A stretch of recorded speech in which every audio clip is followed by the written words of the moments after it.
Imagine discovering that the religion practiced by, over 1 billion people today wasn't born in some grand temple or, Yep. handed down in a single sacred text. Right. But instead, it was actively being pieced together by Ice Age hunter-gatherers, like 50,000 years ago. Yeah, it completely shatters your typical expectations. Exactly. Usually when we examine a major religious tradition on this deep dive, we look for a neat and tidy origin story, a definitive founder, a specific starting point on a map. But when you step into the world of South Asia, that linear timeline it totally falls apart. It really does. It's deeply, beautifully complicated. It is. So our mission today is to completely reframe how you, the listener, understand one of the world's oldest surviving religious traditions. We're pulling from this groundbreaking text, The Hindu Religious Tradition by Thomas J. Hopkins and Graham M. Schweig. Which is just a fantastic piece of research. Oh, it's incredible. What their research reveals is that modern Hinduism is the result of a 50,000-year collision of worlds. We're talking about the merging of Ice Age tribal societies, early farming villages, and these really mysterious, highly advanced ancient cities. All layered on top of each other. Right. Okay, let's unpack this. Instead of viewing Hinduism as, say, a single software application designed by one developer, I want you to think of it as a massive, open-source operating system. I love that analogy. Yeah. It's this profound patchwork quilt, right? Right? Pieced together from thousands of years of different peoples adopting, adapting, and just integrating each other's beliefs. And to truly grasp how this open source system developed, we have to look at the physical hardware first. The geographical stage of the South Asian subcontinent. Which is massive. Massive and violent in its creation. This is a landmass formed by tectonic plate just violently colliding, pushing up the Himalayas and creating these immense river valleys down below. And that extreme geography forced an incredible amount of cultural diversity.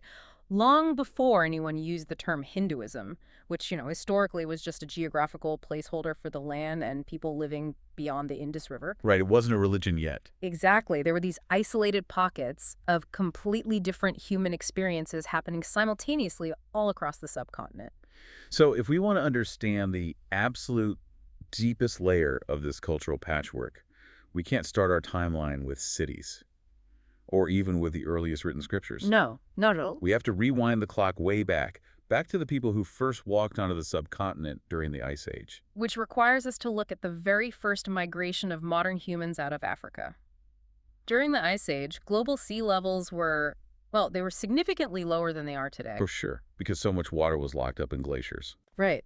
And this allowed small bands of hunter-gatherers to travel along the exposed coastlines of the Arabian Peninsula through what is now Iran and down into the Indian subcontinent.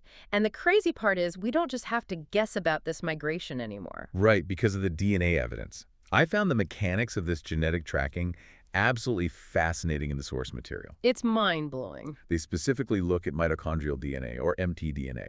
And for those listening who might be a bit rusty on high school biology, mitochondria are essentially the power plants inside our cells. Good way to put it. But unlike the DNA in the nucleus, which is, a mashup from both parents, mitochondrial DNA is passed down almost entirely intact from a mother to her children. And that biological mechanism gives us a direct, unbroken line into the deep past. Geneticists mapping the region found a specific lineage called haplogroup M. Haplogroup M, right? Yeah. The prevalence of this haplogroup shows that the female genetic lineage in India has remained remarkably stable for tens of thousands of years. That is wild. It really is. It stretches from those very first Ice Age arrivals right up to the modern population. But, and here's the twist, this maternal stability contrasts sharply with what happened on the paternal side. Because the male DNA saw a tremendous amount of turnover, right? Like huge new additions as the millennia rolled on. Exactly. It's a demographic phenomenon known as sex-biased gene flow. Sex-biased gene flow. Okay. As new groups of people migrated into the Indian subcontinent over the subsequent tens of thousands of years, we're talking early farmers from the West, nomadic herders, eventually chariot-driving warriors, those incoming populations were overwhelmingly male. Which sets up this incredible dynamic for how culture actually gets transmitted. Oh, absolutely. Because if you have a massive influx of incoming men establishing households with the indigenous tribal women, those ancient women are the ones raising the next generation. They're the ones in the home. Right. So they are bringing their deep ancestral forest knowledge, their plant medicines, and their daily domestic rituals into these newly developing non-tribal households It is a literal transfer of cultural DNA. And we can actually see the perspective of those ancient indigenous tribes preserved in stone, which is just incredible. The cave art. Yes. While some groups integrated into these new agricultural settlements, others retreated deeper into the forests and mountains, maintaining their hunter-gatherer lifestyle. Just trying to hold on to their world. Exactly. And they left a visual record in places like the Bhimbetka and Chaturbhujnath Nala rock shelters in central India. I saw pictures of this in the text. These are massive cave systems containing paintings that span an astonishing timeline. I mean, from roughly 30,000 BCE all the way down to 500 BCE. And if you look at this art chronologically, it functions almost like a real-time ancient documentary of an alien invasion. That's a great way to describe it. Because the tribal artists initially painted the world as they experienced it, right? Peaceful scenes of wild animals, foraging, tribal dances. But as the centuries pass, the imagery on the cave walls dramatically shifts. It gets much darker. Yeah, you start seeing these terrifying new arrivals. First, they paint strange men riding humped cattle and wielding copper axes. And eventually, the art captures the arrival of the Aryans. The chariot riders. Exactly.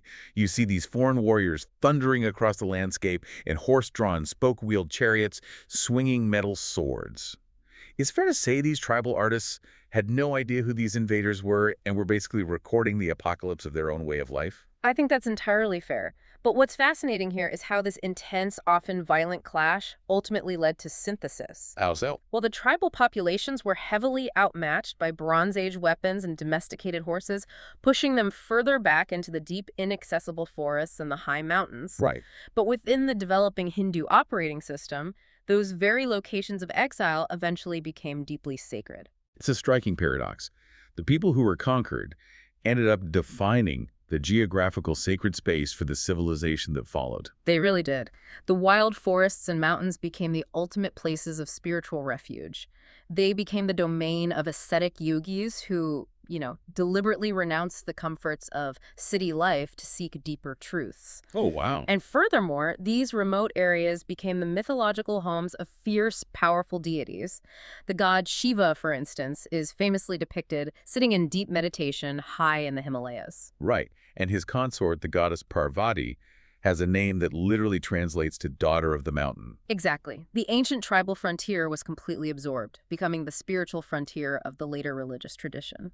But as these tribal communities were adapting to life in the deep forests, an equally massive psychological shift was happening to the people settling down in the river valleys. A huge shift. They discovered how to manipulate the environment. They invented agriculture.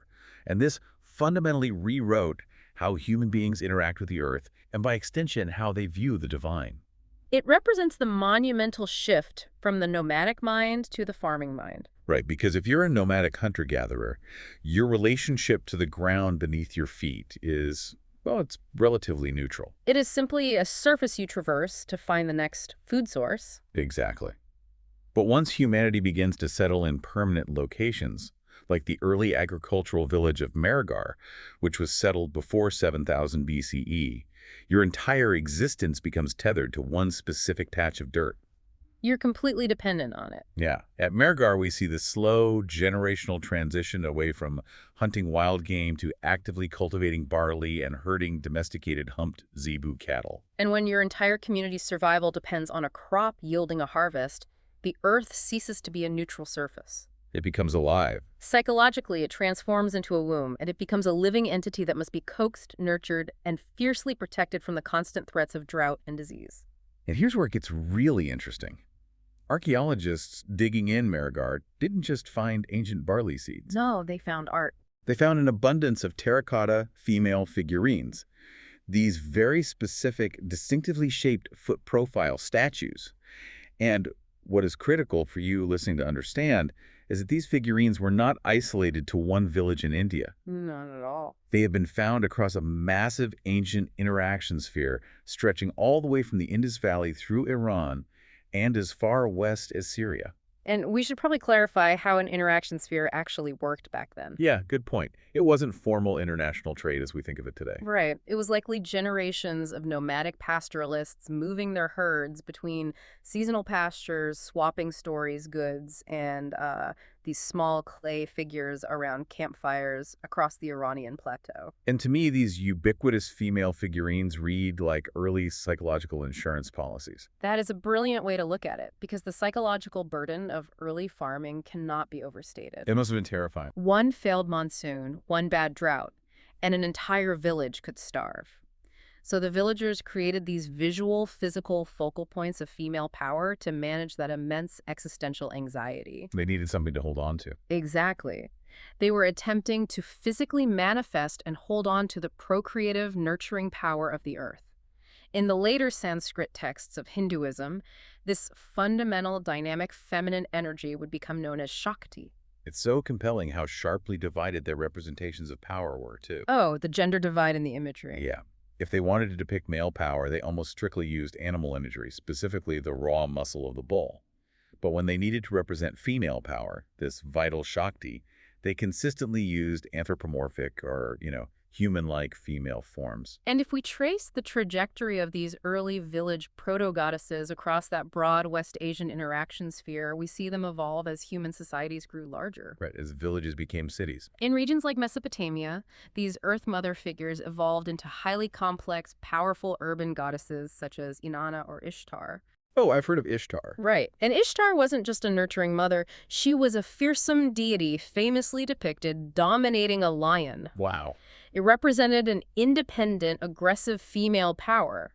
And that exact same conceptual blueprint, the fierce, independent goddess associated with a predatory cat, would later manifest in the Indian subcontinent as the great goddess Durga. Who famously rides into battle on a lion or a tiger. Exactly. But, okay, as these agricultural villages became obsessed with controlling the Earth's power, they generated massive caloric surpluses. They grew wealthier, their populations exploded, and the goddess-worshipping farming village was forced to evolve into something humanity had never seen before. The urban leap. Yes. Let's move our timeline to around 2600 BCE to the mature period of the Indus Valley civilization. We are talking about the birth of the meticulously planned megacity, places like Harappa and Mohenjo-daro. The physical layout of Mohenjo-daro is staggering, even by modern urban planning standards. It really is. The streets were laid out on a strict, mathematical rectangular grid. They used uniformly sized, kiln-baked bricks with a precise standardized ratio of 1 to 2 to 4. Just incredible standardization. But their most defining characteristic was an absolute obsession with hygiene. Their public works system beat anything else in the ancient world. Oh, the plumbing. They had enclosed street drains designed to prevent smell and overflow, private drinking walls for nearly every home, and built-in seat latrines connected to massive soak pits. It's an incredible engineering achievement. But as I read through the source material, what stood out wasn't what they built. It was what was glaringly absent. The missing monuments. Yeah, if you look at ancient Egypt, you see monumental pyramids dedicated to divine pharaohs. In Mesopotamia, you see massive ziggurats towering over the landscape. But in the Indus Valley, despite all this wealth and organization, archaeologists haven't found a single palace or grand temple. Not one. So wait, if they didn't build temples to their gods, does that mean their hyper-advanced plumbing system essentially was their temple? It is a highly supported theory among archaeologists that for the Indus people, physical hygiene and ritual purity were completely inseparable. That makes so much sense. The act of cleansing the body was deeply tied to cleansing the spirit. And the ultimate architectural expression of this belief is a massive structure at Mohenjo-daro known today as the Mound of the Great Bath. And this wasn't just a large bathtub. Far from it. It is a massive rectangular pool built into a giant raised brick platform. They even waterproofed the brickwork using a thick layer of bitumen, which is like a naturally occurring ancient tar. And if we connect this to the bigger picture, the Great Bath likely functioned as the central site of ultimate ritual purification for the entire city. Oh, interesting. In much later Indian texts, there are frequent references to water deities or celestial nymphs known as apsaras. Right. Given the continuity of water reference in the region, the Great Bath may have served as a symbolic physical home for these water spirits. And it clearly wasn't designed for casual public swimming, right? I mean, the architecture around it is highly restrictive. Precisely. The bath is surrounded by a complex of small, private rooms. What were those for? Well, the archaeological consensus is that specialized priests would use these rooms to ritually bathe and purify themselves. Only after passing through the sacred threshold of the water would they step out to conduct highly specific rituals. Including blood sacrifices. Exactly, in a nearby sacred grove located on the same elevated platform. Okay, but this brings us to the most frustrating puzzle of the Indus Valley. Because they didn't leave behind giant temple walls covered in grand mythological murals. And because linguists still have not been able to decipher their written script, how do we actually know what they believed about these rituals? It's the ultimate detective story. It is. To understand their theology, we are forced to look at the tiny, everyday objects they carried around in their pockets. You are referring to the thousands of stamp seals recovered from the ruins. Yes. These are incredibly small, intricately carved squares made of steatite, which is a soft soapstone that hardens when baked. They were primarily used as administrative tools, right, for marking property and securing commercial trade goods. Yeah, we know this because clumps of clay stamped with these exact seal designs have been found in ancient port cities and even thousands of miles away in Mesopotamian trade hubs. So they function a bit like ancient corporate shipping logos. Exactly. But the imagery carved into these tiny squares is intensely, undeniably religious. The most heavily debated of these artifacts is often referred to as the Proto-Shiva seal. Oh, this one is wild. It depicts a central three-faced figure seated on a low platform. What is immediately striking is the figure's posture. He sits in a classic, highly disciplined yogic pose, specifically with the knees bent outward and the heels pressed together beneath the body. But physically, the figure is a hybrid. Very much so. He has the heavy dewlaps and ears of a water buffalo, tiger stripes etched onto his arms, and this massive, curving horned headdress. And he isn't alone. Right. He is closely surrounded by 4 wild animals: an elephant, a rhinoceros, a tiger, and a water buffalo. The spatial dynamic between the figure and the animals is key here. The tiger beside him is rearing up while the water buffalo is tossing its massive head. There is a palpable sense of aggressive, chaotic animal energy. Yes, yet the central Proto-Shiva figure sits in a state of absolute, unmoving stillness. He is demonstrating ultimate self-control, actively balancing and mastering the raw, unpredictable power of the beasts around him. Then there's another set of seals that focus entirely on the goddess, and they read almost like a 4,000-year-old comic strip. I love these seals. In one distinct sequence, the first panel, if you can call it that, shows a female deity crouching within the branches of a sacred neem tree, reaching her hand out toward a tiger standing on the ground below. And then in the next sequence, They interact, and a magical exchange of power occurs. Suddenly, the goddess in the tree has sprouted the heavy horns and hooves of a water buffalo, and the tiger on the ground has sprouted tree branches out of his head where ears should be. the symbolism is dense and highly active. Wait, I have to stop you there. We are looking at a tiny carving of a tiger and a tree, maybe an inch square. I know the source material connects this to blood sacrifice. But how can archaeologists confidently jump from a simple carving of a tree spirit to assuming there were massive flowing blood sacrifices happening in these cities? That is a vital question, and it requires looking at the broader archaeological context of the region, not just the single seal. Okay, lay it on me. We know from contemporary sites, like the Kuli culture stone platforms in nearby Baluchistan, that there was monumental architecture built specifically with drains designed to channel away large quantities of sacrificial blood. Oh, wow. Literal blood drains. Yes. Furthermore, in the closely related Elamite culture over in ancient Iran, which was part of that same trade and interaction sphere we talked about, we actually can read their texts. And what do they say? They explicitly document major religious festivals known as the Day of the Flowing Sacrifice, where massive numbers of animals were slaughtered as offerings to their great goddess. So the seals aren't isolated fantasies. No, they are symbolic shorthand for these massive regional practices. So what does this all mean?